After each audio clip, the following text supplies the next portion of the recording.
तो हेलो दोस्तों, कैसे हैं आप लोग। चलिए आज का वीडियो शुरू करते हैं। आज की इस वीडियो में हम लोग क्लास 12th का जो हिस्ट्री है उसका टॉप वीवीआई 30 ऑब्जेक्टिव क्वेश्चन को सॉल्व करने वाले हैं। तो वीडियो को अंत तक देखिएगा, ठीक है।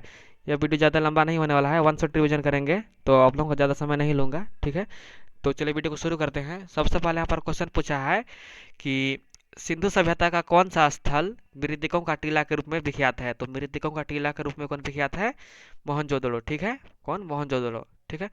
क्वेश्चन नंबर यहाँ पर 2 है कि हड़प्पावासी नीले रंग की लार्जवद मणि कहाँ से प्राप्त करते थे। तो जो सोतुर्ग था वहाँ से नीले रंग का लाजवाब मणि प्राप्त करते थे, ठीक है। आगे चलते हैं। यहाँ पर क्वेश्चन नंबर 3 है कि काली चूड़ी के नाम से कौन सा स्थल प्रसिद्ध है। तो काली चूड़ी के नाम से कौन सा स्थल प्रसिद्ध है? तो ये हो जाएगा आप लोगों का कालीबंगा। कालीबंगा काली चूड़ी के नाम पर, ठीक है, प्रसिद्ध है। याद कीजिएगा, का से काली और यहाँ पर काली है, ठीक है, तो याद कर लीजिएगा। चलते हैं आगे। क्वेश्चन नंबर यहाँ पर अगला है कि पी दस्ती के नाम से किस शासक को पुकारा गया है। तो पी दस्ती के नाम से सम्राट अशोक को पुकारा गया था, ठीक है। किससे? पी दस्ती के नाम पे, पी दससी के नाम से सम्राट अशोक को पुकारा गया है, ठीक है। आगे चलते हैं। यहाँ पर क्वेश्चन नंबर 5 है कि 16 महाजनपद में सबसे शक्तिशाली महाजनपद कौन सा था। तो जो 16 महाजनपद था उस सबसे शक्तिशाली जो मगध जनपद था, ठीक है, वही सबसे शक्तिशाली था। और आगे चलकर ये मौर्य वंश का आधार बना था, ठीक है। मगध से आगे चलकर मौर्य वंश की स्थापना हुआ था, ठीक है। आगे चलते हैं। यहाँ पर क्वेश्चन नंबर अगला है कि मौर्य वंश के संस्थापक कौन थे। तो जो मौर्य वंश के संस्थापक थे वो चंद्रगुप्त मौर्य थे, ठीक है। कौन थे? चंद्रगुप्त मौर्य थे। ये कौटिल्य के जो कौटिल्य थे, कौटिल्य ने ही बिना युद्ध किए हुए चंद्रगुप्त मौर्य को ये साथी राजा राजा बना देते हैं। और नंद वंश के जो अंतिम डायनेस्टी थे उसको पराजित करके जो मौर्य थे, मौर्य चंद्रगुप्त मौर्य थे, उन्होंने मौर्य वंश की स्थापना करते हैं, ठीक है। चलिए आगे चलते हैं। और पूछेगा यदि यहाँ पर कि चंद्रगुप्त मौर्य ने किस वंश को यहाँ पर नष्ट करके राजा बना था। तो आप लोग नंद वंश मारिएगा, ठीक है। किससे? नंद वंश को मारा था, पराजित किया था। चलिए आगे चलते हैं। अगला क्वेश्चन है कि धर्मसूत्र एवं धर्मशास्त्र में कितने कितने प्रकार के विवाह की स्वीकृति दी गई है। तो धर्मसूत्र या धर्मशास्त्र में 8 प्रकार के विवाह को स्वीकृति दी गई है, ठीक है। कितने प्रकार के? 8 प्रकार के विवाह को स्वीकृति दी गई है। 4 प्रकार को प्रमाणित है और जो 4 प्रकार है वो अप्रमाणित है, यानी कि 4 प्रकार को स्वीकृति दी गई है, 4 प्रकार को स्वीकृति दी गई है और 4 प्रकार को अस्वीकृति दी गई है, ठीक है। तो विवाह के कितने प्रकार पूछेंगे तो 8 पूछेगा, और कितने प्रकार को स्वीकृति दी गई है तो 4 प्रकार को स्वीकृति दी गई है, ठीक है। आगे चलते हैं। यहाँ पर अगला क्वेश्चन है कि महाभारत के रचयिता कौन, क्या नाम है। तो महाभारत के जो रचयिता है वो वेद व्यास है, ठीक है। कौन है? वेद व्यास है। और यदि यहाँ पर पूछेगा कि रामायण का रचयिता कौन है तो रामायण का रचयिता वाल्मीकि हो जाएंगे, ठीक है। किसने रामायण का रचयिता किया था? तो महर्षि वाल्मीकि ने, ठीक है। आगे चलते हैं। यहाँ पर अगला क्वेश्चन है कि महात्मा बुद्ध को निर्वाण की प्राप्ति कहाँ हुई थी। तो महात्मा बुद्ध की जो निर्वाण की प्राप्ति हुई थी वो कुशीनगर में हुई थी। कहाँ पर हुआ था? तो कुशीनगर में हुआ था। और कुशीनगर वर्तमान में कहाँ है? तो कुशीनगर वर्तमान में उत्तर प्रदेश में है, ठीक है। इसको भी याद कर लीजिएगा। चलिए आगे चलते हैं। यहाँ पर अगला क्वेश्चन है कि सांची के स्तूपों की खोज किसने की थी। तो सांची का जो स्तूप था उसका खोज कौन किया था? जनरल टेलर ने किया था, ठीक है। सांची का स्तूप का खोज जनरल टेलर ने किया था, ठीक है। और चलिए आगे चलते हैं। यहाँ पर अगला क्वेश्चन यहाँ पर है कि यहाँ पर अगला क्वेश्चन देख लीजिए। यहाँ पर अगला क्वेश्चन है कि महावीर स्वामी का जन्म कहाँ हुआ था। तो महावीर स्वामी का जन्म कहाँ हुआ था? ये हुआ था कुंडग्राम में हुआ था, ठीक है। कहाँ पर हुआ था? कुंडग्राम में हुआ था। और कुंडग्राम वर्तमान में कहाँ है? तो कुंडग्राम वर्तमान में बिहार में है, ठीक है। कहाँ पर है? तो कुंडग्राम वर्तमान में बिहार में है, ठीक है। चलिए आगे चलते हैं। यहाँ पर क्वेश्चन नंबर 12 है कि अल्ब बिरूनी का जन्म कहाँ हुआ था। तो अल्ब बिरूनी का जन्म कहाँ हुआ था? तो ख्वारिज़म में हुआ था, ठीक है। कहाँ हुआ था?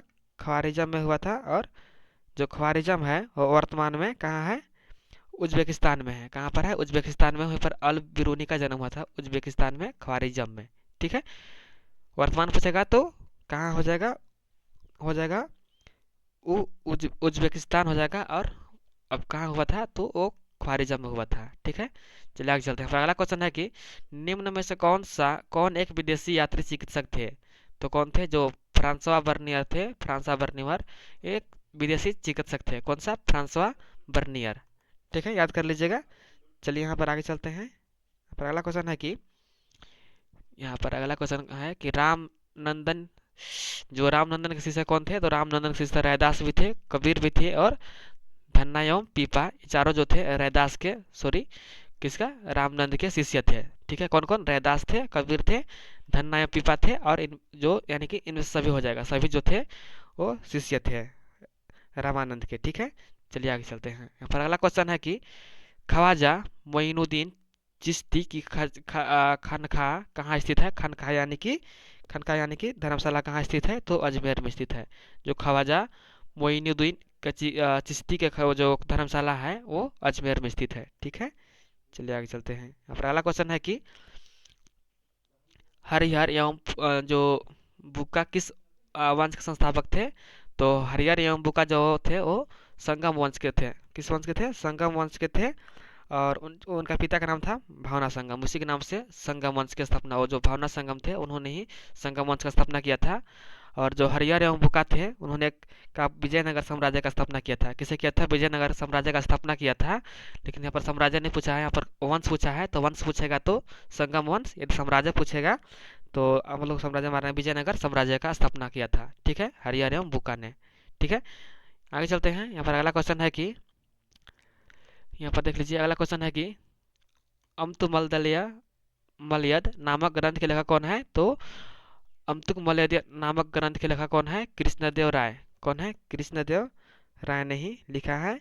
और इसमें क्या है कि हिंदू ब्राह्मण एवं रंगनायक जो, और जो गोदा देवी है उसके विवाह का वर्णन मिलता है इसमें अमतु मलदिया नामक ग्रंथ में। ठीक है, और इसकी रचना कृष्णदेव राय ने किया था। चलिए आगे चलते हैं। यहाँ पर मैं एक्स्ट्रा बता दे रहा हूँ, यदि आए तो उसको भी मार दीजिएगा। ठीक है, क्योंकि प्रीवियस 2025 में क्वेश्चन पूछा है तो एग्जैक्ट यही नहीं पूछेगा, यहाँ से कुछ अलग भी पूछ सकता है। ठीक ठीक है, यहाँ से कुछ अलग भी पूछ सकता है। तो जो इसके रिलेटेड क्वेश्चन है उसको मैं बता दे रहा हूँ जो पूछने की संभावना है। ठीक है, आगे चलते हैं। यहाँ पर क्वेश्चन अगला है कि 16-17वीं सदी के दौरान भारत में करीब कितने प्रतिशत लोग गांव में रहते थे। तो जो 16 या 17 शताब्दी के जो दौरान था उस समय भारत में टोटल 85% जो लोग थे वो गांव में रहते थे, बाकी 15% ही शहर में रहते थे। बाकी 85% यानी कि आधा से अधिक जनसंख्या वो गाँव में रहता था। ठीक है, चलिए आगे चलते हैं। यहाँ पर अगला क्वेश्चन है कि क्वेश्चन नंबर 19 कि अकबरनामा के किस खंड को आइन ए अकबरी कहा जाता है। तो अकबरनामा के जो तीसरा खंड है, तीसरा खंड को आइन ए अकबरी कहा जाता है। ठीक है, किसे कहा जाता है, आइन ए अकबरी। और अकबरनामा किसने लिखा था, तो अकबरनामा जो है ये अकबर के बारे में लिखा हुआ है। और अकबर ने नहीं से लिखा था, अकबरनामा जो है उसका जो दरबारी था अबुल फजल ने ही अकबरनामा लिखा था। ठीक है, कौन लिखा था, अबुल फजल लिखा था, उसका दरबारी था, अकबर के दरबारी ने ही जो अकबरनामा लिखा था। ठीक है, और यहाँ पर आइन ए अकबरी जो है वो तीसरा खंड में है, तीसरा खंड को आइन ए अकबरी कहा जाता है। ठीक है, आगे चलते हैं। यहाँ पर अगला क्वेश्चन है कि तंबाकू का सेवन सर्वप्रथम किस मुगल सम्राट ने किया था। तो तंबाकू का सर्वप्रथम जो प्रयोग था उसका अकबर ने किया था। ठीक है, कब किया था, अकबर ने किया था 1604 ईस्वी से शुरू किया था। ठीक है, अकबर ने किया था 1604 ईस्वी में। ठीक है, आगे चलते हैं। यहाँ पर अगला क्वेश्चन है क्वेश्चन नंबर 21 कि संथाल लोग राजमहल की पहाड़ियों में कब आकर बसने लगे। तो संथाल लोग जो थे राजमहल की पहाड़ियों में 1700 दशक के आसपास में बसने लगे थे। और 1790 में इन लोगों ने और अधिक आकर यहाँ पर बसने लगे थे। क्यों आकर बसने लगे थे, जो अंग्रेज अधिकारी थे, अंग्रेज लोगों ने इनको यहाँ पर आने के लिए प्रेरित किया था। ठीक है, चलिए आगे चलते हैं। यहाँ पर अगला क्वेश्चन है कि दक्कन दंगा आयोग ने ब्रिटिश पार्लियामेंट में रिपोर्ट कब पेश किया। तो जो दक्कन दंगा आयोग था वो ब्रिटिश पार्लियामेंट में 1878 में, ठीक है, 1878 में इसका रिपोर्ट पेश किया था। चलिए आगे चलते हैं। यहाँ पर अगला क्वेश्चन है कि सहायक संधि नामक व्यवस्था किसने तैयार की थी। तो जो सहायक संधि था उसको कौन तैयार किया था, तो सहायक संधि का तैयार यहाँ पर लॉर्ड वेल्लेजली ने किया था, लॉर्ड वेलेजली ने किया था, लॉर्ड वेलेजली ने। ठीक है, चलिए यहाँ पर अगला क्वेश्चन है क्वेश्चन नंबर 24 है कि 1857 के दौरान बिहार से विद्रोह का नेतृत्व किसने किया था। तो 1857 का जब युद्ध हुआ था, क्रांति हुआ था, तो उसका जो नेतृत्व बिहार से कुंवर सिंह ने किया था। कौन किया था, कुंवर सिंह ने किया था। ठीक है, ईस्ट इंडिया कंपनी के खिलाफ कुंवर सिंह ने विद्रोह किया था, नेतृत्व किया था। ठीक है, चलिए आगे चलते हैं। हमारा अगला क्वेश्चन है कि मुगल बादशाह बहादुर शाह द्वितीय, जिसे अभी क्या कहते हैं, बहादुर शाह जफर भी कहते हैं, बहादुर शाह द्वितीय को गिरफ्तार करके कहाँ भेजा गया था। तो मुगल जो था बादशाह था जिसका नाम था बहादुर शाह जफर या बहादुर शाह द्वितीय, उसको मुगल जो थे, सॉरी जो अंग्रेज थे, उसको गिरफ्तार करके बर्मा यानी कि जो भी म्यांमार कहलाता है, म्यांमार के रंगून क्षेत्र में, रंगून जो क्षेत्र है वहाँ पर भेज दिया था। ठीक है, चलिए आगे चलते हैं। यहाँ पर अगला क्वेश्चन है कि महात्मा गांधी दक्षिण अफ्रीका से कब लौटे थे। तो क्वेश्चन सबको लोग जानते रहे होंगे। जो महात्मा गांधी थे वो 9 जनवरी 1915 को दक्षिण अफ्रीका से भारत लौटे थे। 9 जनवरी 1915। ठीक है, चलिए आगे चलते हैं। यहाँ पर अगला क्वेश्चन है कि असहयोग आंदोलन का शुरुआत किसने किया था। तो जो असहयोग आंदोलन था उसका शुरुआत कौन किया था, महात्मा गांधी ने किया था। ठीक है, और उसकी शुरुआत कब किया था, तो असहयोग आंदोलन की शुरुआत 1920 में किया था। क्यों किया था, जो ब्रिटिश सरकारें थे उसका साथ नहीं देना है, इसी कारण से उन्होंने असहयोग आंदोलन शुरुआत किया था। ठीक है, यानी कि ब्रिटिश सरकार के साथ जितना भी संपर्क था उसको असहयोग यानी कि समाप्त कर देना था। ठीक है, चलिए आगे चलते हैं। यहाँ पर अगला क्वेश्चन है कि भारत छोड़ो आंदोलन कब हुआ था। तो भारत छोड़ो आंदोलन कब हुआ था, 1942 में हुआ था। अगस्त 1942 में हुआ था, इसको भी याद कर लीजिएगा, अगस्त 1942 में हुआ था।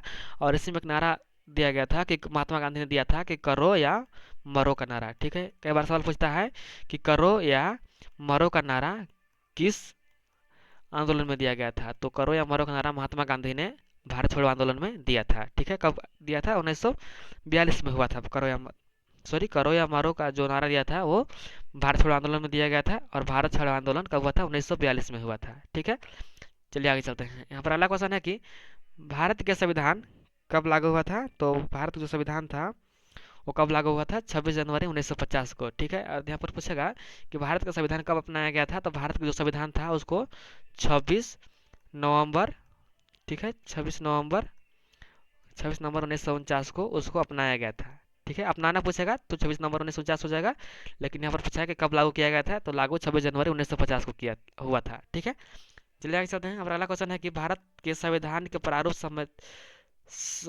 समिति के अध्यक्ष कौन थे। तो जो संविधान समिति के जो अध्यक्ष थे वो डॉक्टर भीमराव अम्बेडकर थे। ठीक है, तो दोस्तों ये रहे आप लोगों का 30 वीडियो ऑब्जेक्टिव क्वेश्चन। आशा करता हूँ वीडियो पसंद आया होगा। वीडियो पसंद आया होगा तो वीडियो को लाइक करके चैनल को सब्सक्राइब कर लीजिएगा। ठीक है दोस्तों, फिर मिलते हैं नई वीडियो के साथ, तब तक के लिए धन्यवाद।